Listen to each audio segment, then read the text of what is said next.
सुनील तटकरे आणि प्रफुल्ल पटेल भाजपमधून लढणार आहेत अशा रोहित पवार यांच्या दाव्यांना आता मोठी खळबळ पाहायला मिळते। पटेल तटकरेंसह एनसीपीचे 22 आमदार भाजपमधून लढणार आहेत असा मोठा दावा रोहित पवारांनी केलाय।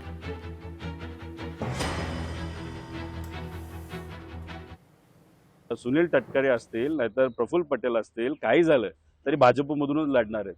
उगाच आपण इथे टाइमपास करत बसायचं आणि कशाला, त्यांचं ठरलेलं आहे ऑलरेडी, ते ठरलेत आणि 22 आमदारांचं ठरलेलं आहे।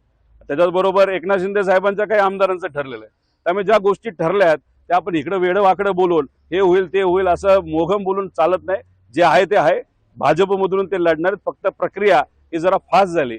2029च्या आधी जी प्रक्रिया व्हायला पाहिजे होती ती आधीच झाल्यामुळे आत्ताच प्रवेश करतात, पण आता प्रवेश केला तर परत इलेक्शन होईल आणि जर परत इलेक्शन तटकरेंचं त्या ठिकाणी झालं तर ते काही निवडून येणार नाही, कारण शिंदे गटच त्यांना त्या ठिकाणी पाडेल।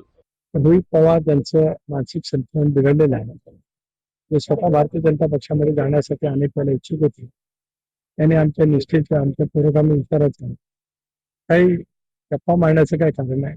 त्यांचा नैतिक अधिकार सुद्धा नाही। त्यांनी आपलं स्वतःचं बोल, आपलं स्वतःचं जे काही चाललंय ते तपासावं। आमचं आणि आमच्या हिमतीने आहोत। कालच सांगितलं की आदरणीय वहिनींच्या नेतृत्वाखाली राष्ट्रवादी काँग्रेस पक्ष उद्याच्या भवितव्याच्या कालावधीमध्ये एनडीए अधिक मजबूत करण्यासाठी वहिनी मुख्यमंत्री यांच्या नेतृत्वाखाली महायुती बैठक करण्याचं आमचं काम त्या ठिकाणी सुरू आहे। लोकशाही मराठी ऐका, पहा, जागरूक रहा।